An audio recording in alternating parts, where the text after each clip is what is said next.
Hello, good morning সবাইকে। আজকে সকাল সকাল ঘুম ভেঙেছিল আমার ধরম মায়ের ডাকে। মানে মা এসে এত জোরে ডেকেছে যে এক ডাকেই ঘুম ভেঙে গিয়েছে। আর ঘুমের মধ্যে কেউ যদি না ভীষণ তাও তড়িঘড়ি ডাকে বা হলে খুব জোরে ডাকে তাহলে মনে হয় কী জানি কী হলো, তাড়াতাড়ি উঠে পড়ি, এরকম একটা ব্যাপার। তো মা এসেছিল। আজ আমার পাকা পেঁপে খেতে খুব ভালো লাগে। আর মায়ের ওই বাড়িতে পেঁপে গাছ আছে, কলা গাছ, আম গাছ সব কিছুই আছে। তো মা এনেছিল মাদের বাড়িতে, তাই আমি আর ওইদিকে যাইনি বলে আমার জন্য পেঁপে দিতে এসেছিল আর সাথে গাছের কলাও দিতে এসেছিল একসাথে। এবার আজকে ঘুম থেকে উঠতে তেমন একটা বেলা হয়নি, 7:30 বেজে গিয়েছিল। যদিও উঠেই পড়তাম, কিন্তু মায়ের ডাকে যেন তড়িঘড়িতে ঘুম ভেঙে গেল। তারপর মায়ের সাথে কিছুক্ষণ কথা বলছিলাম, কথা বলে নিয়ে এদিকে দেখি আমার শাশুড়ি মায়ের সব কাজ আজকে কমপ্লিট, কোনো কাজই করতে হয়নি। মা শুধু আমাকে বলল যে তুমি উঠেছো যখন বিছানাটা তুলে যাও একেবারে স্নান করে নাও। আমিও একেবারে স্নান করে আসলাম। স্নান করে এসে ঠাকুরকে ফুল দিয়েছি। মা এর ফাঁকে শিব মন্দিরে গিয়েছিল, মন্দির থেকে পুজো দিয়ে এসে বাড়িতেও বাটা তুলে মা এখন থালা বাসনগুলো মাজছে। আর আমি এখানে বসে আছি একটু, তারপরে চা করতে যাব। আজকে তোমাদের দাদাভাইও বাড়ি নেই আর আমার শ্বশুরমশাইও বাড়িতে নেই। বাবা মন্দিরে গিয়েছে, আজকে বাড়ি আসবে। তোমাদের দাদাভাইও আজকে বাড়িতে আসবে। মানে কালকে সারাদিন সারা রাত আমি আর মা একাই ছিলাম। আমরা দুজন গল্প করেছি, টিভি দেখেছি, খেয়েছি, অনেক কিছু করেছি। মানে একসাথেই ঘোরাফেরা করেছি। আর বাড়িতে কেউ না থাকলে তো আমরা দুজনেই একে অপরের সঙ্গী সাথী হয়ে থাকি। যাই হোক, আমার শাশুড়ি মায়ের শরীরটা এখন আগের থেকে অনেকটা বেটার আছে। ওই যে বললাম ও অমনটা না যে এখন ভালো আছে মানে পরেক্ষণ ভালো থাকবে, তেমনটা না। হুটহাট মায়ের শরীরটা খারাপ হয়ে যায়। যেহেতু মায়ের দুটো চোখ কাটানো আছে, প্লাস দাঁতের সমস্যা হয়ে গিয়েছে, দাঁতটা তোলা আছে, 7খানা দাঁত সমস্যা। তো দুটো তোলা হয়েছে, এখনও বাকি আছে। তারপরে এখনও দুটো তুলতে হবে। তারপরে আর দাঁত যেগুলো খারাপ অবস্থাতে আছে সেগুলো ডাক্তার দেখে তবে তাই বলবেন যে কি করতে হবে। আর যেহেতু মায়ের দুটো চোখেই কাটানো, সেই জন্য সব দাঁত একসাথে তোলা যাবে না। তো দেখা যাক। আর মায়ের তো স্ট্রোক হয়ে গিয়েছে, সেই জন্য হুটহাট শরীরটা খারাপ হয়ে যায় মায়ের। তারপরে কিছুদিন আগে আরএফ ফ্যাক্টর প্রচুর বেড়ে গিয়েছিল, পা হাত পা ফুলে গিয়েছিল। তারপরে মায়ের হিমোগ্লোবিনটাও একটু কম আছে। সুতরাং সব কিছু মিলে একটু সমস্যাই আছে মা, তবে এখন বেটার আছে। আজকে জানি না কতটা কি হবে। ওই বেলায় টাকি যাওয়ার কথা আছে, আর টাকি যদি যাই একটা দরকারে যাব। তো ওখান থেকে একেবারে হাসনাবাদেও ঘুরে আসবো, মামার বাড়ি থেকে একটু ঘুরে আসবো। সচরাচর তো ওইভাবে সময় বার করে যাওয়া হয় না কোনো একটা অনুষ্ঠান ছাড়া। সেই পুকুর জন্মদিনে গিয়েছিলাম, তারপর থেকে আর যাওয়া হয়নি।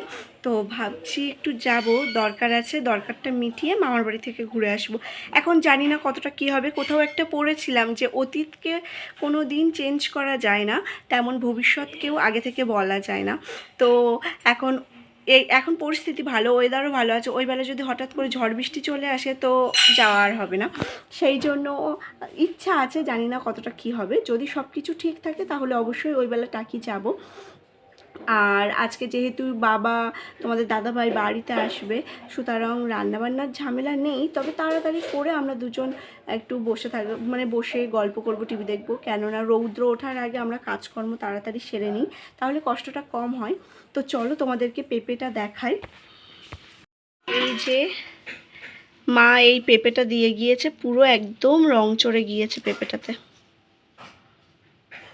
খুব সুন্দর একটা গন্ধ বার হয়েছে। আর লেবু প্রতিদিনই আমি লেবু খাই, আমি তারপরে আমার শাশুড়ি মা দুজনেই লেবু খেতে খুব ভালোবাসি, প্রতিদিনই খাই। তোমাদের দাদাভাই এনে দিয়েছিল, এটা এখনও আছে। আর কলা দিয়ে গিয়েছে 4টে না, এখানে ছিল। এই কলাটা অনেকদিন 2 দিন হয়ে দিয়েছে, একটা ছড়া দিয়েছিল। আর পেঁপেটা আজকে দিয়ে গিয়েছে। সকালবেলা প্রসাদ না খেয়ে কোনো কাজ করা যাবে না, এরকমটাই ব্যাপার। না, এখানে এসে না আগে আমরা প্রসাদ খাই, তারপরে অন্য কিছু।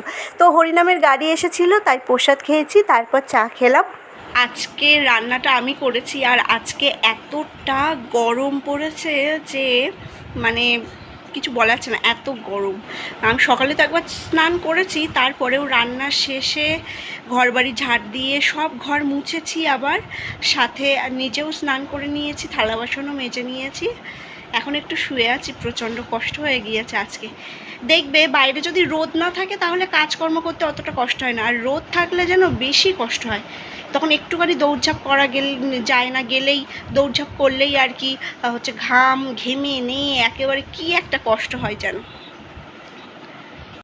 তো দেখো আজকে দুপুরের মেনুতে ছিল সব নিরামিষ আইটেম, কেননা আজকে শুক্রবার, আর সপ্তাহে শুক্রবার শনিবার দুদিন আমরা নিরামিষ খাই। এখানে দেখো ঝিঙের তেল ছিল, আলু আর পটল একসাথে ভাজা, তেঁতুল দিয়ে ডাল ছিল, মানে টক ডাল, এটা তেঁতুল দিয়ে করা হয়েছে, আম ছিল না সেই জন্য। আর হচ্ছে সয়াবিন দিয়ে পেঁপে আলু তরকারি করা হয়েছে। তোমাদের দাদাভাই টক ডাল ছাড়া তো ভাতই খাবে না, তো যাই হোক টক ডাল করলাম। আর আজকে সব রান্নাবান্নাগুলো আমি করেছি, বেশ ভালোই হয়েছে খেতে। এখানে দেখো দুপুরবেলা খেয়ে দিয়ে ঘুমিয়েছি, তারপরে ওই যে বললাম সকালবেলা এই বেলায় হচ্ছে একটু যাব টাকি, তো টাকিতে দরকার মেটানো আর হয়ে উঠিনি। প্রচণ্ড মেঘ ডাকছে, যার জন্য শুধু মামার বাড়িতেই গিয়েছিলাম। মামার বাড়ি গিয়ে একটুখানি থেকে, মামার বাড়ি একটুখানি সময় গিয়েছি, তাই কি আমার দিদা অনেক কিছু অ্যারেঞ্জমেন্ট করেছে, মানে বিরিয়ানি এনেছিল, তারপরে হচ্ছে লস্যি, তারপর হচ্ছে কোল্ড ড্রিঙ্কসের ভিতর স্প্রাইট এনেছিল, তারপর স্লাইস, কত কি সব কিছু খাওয়া দাওয়া করলাম। করে আমি আর আলাদা থালায় নিইনি, ওর থালা থেকে অল্প একটু খেয়েছিলাম। খেয়ে দিয়ে তাড়াতাড়ি করে বাড়ি চলে এসেছি। মেঘ ডাকছিল, বৃষ্টি আসবো ভাব এরকম এসেছিলো। তো আজকের মতো ভিডিও এই পর্যন্ত। সবাই ভালো থেকো, সুস্থ থেকো, দেখা হচ্ছে একটা নেক্সট ভিডিওতে। আর আমার ভিডিও ভালো লাগলে অবশ্যই লাইক কমেন্ট করো, সাবস্ক্রাইব করে আমার পাশে থেকো। তো টাটা সবাইকে।